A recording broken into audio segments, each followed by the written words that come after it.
Welcome to Foodie Friday. Today we are doing a low histamine cheesy grits recipe in the Instant Pot and then making ground breakfast sausage on the stove.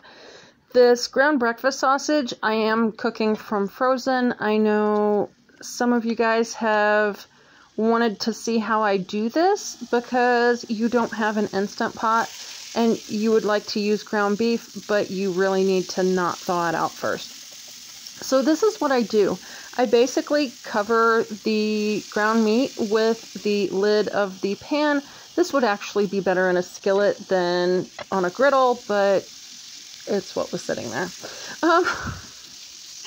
And basically the idea is you are basically just covering it so that it traps the heat in and thaws out the meat on both top as well as on the bottom as it cooks, and then scraping that off so it does the same thing with the next layer.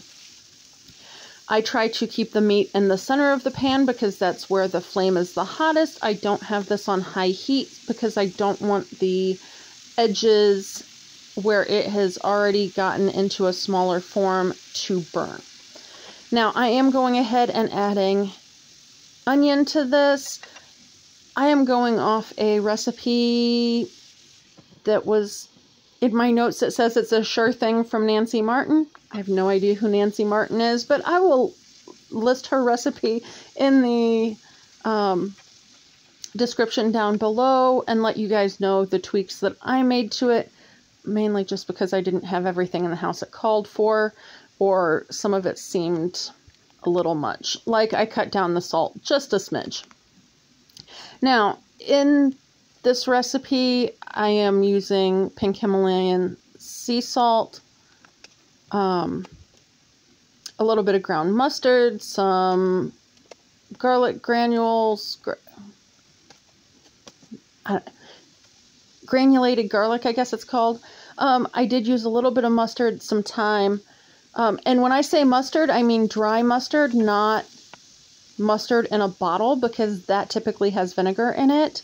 I am using dry mustard, not like the dry super spicy mustard, just like dry mustard seed that's been ground up. Now, as I probably have already thrown up on the screen, this is about a 20-minute process, start to finish, to get a pound of ground beef all the way to cooked. And obviously, I am not going to be making patties with this. I have not figured out a good way to do like patties or meatballs or that kind of thing without just thawing it out first. Although, I mean, you know, there are different ways to thaw meat. So whatever the quickest way to get it to there is, for me, it's easiest to just leave it frozen until I'm going to use it and then toss it in the pan and do this. So I did use about 1.5 tablespoons of maple syrup. It is one of the sweeteners that I am okay with. However, that was a bit much for our taste. And so we will probably leave it out completely next time or drastically reduce how much I use. Now, on to the grits. Grits are made from corn. Corn is high lectin. Lectin causes mast cell degranulation and a spike in histamine for me. That said, cooking it in a pressure cooker or Instant Pot should help with the lectin issue. I have seen this with corn in other recipes and other forms of corn. So, what I was able to find on the Instant Pot cheat sheet was to do a 1:6 or 1:7 ratio of grits to water.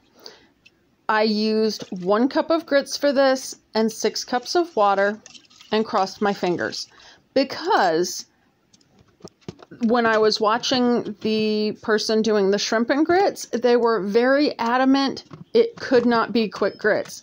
Y'all, it worked perfectly fine as quick grits.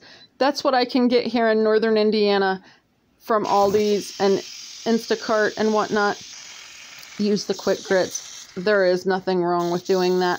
However, do not do a quick release on this.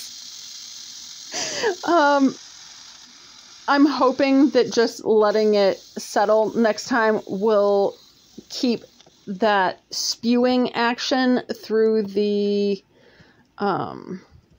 pressure release valve, will keep that from happening. No guarantees. Like I said, this was the first time I've done this. I did use a couple tablespoons of butter. My daughter doesn't seem to have a problem with that, and she didn't this time either. So I am using mozzarella cheese, but because we all have different tastes, actually, I guess I used the provolone cheese. I should have theoretically used the mozzarella because it is less aged. My daughter tends to use the cheddar. Use whatever works for you. You could use cream cheese in this if that is a cheese that you don't react to. It is typically less aged than other cheeses. Now, as I mentioned, we were doing this in our bowls because we each needed something different. Feel free to put it in the Instant Pot if everybody's doing the same thing. Supper's ready.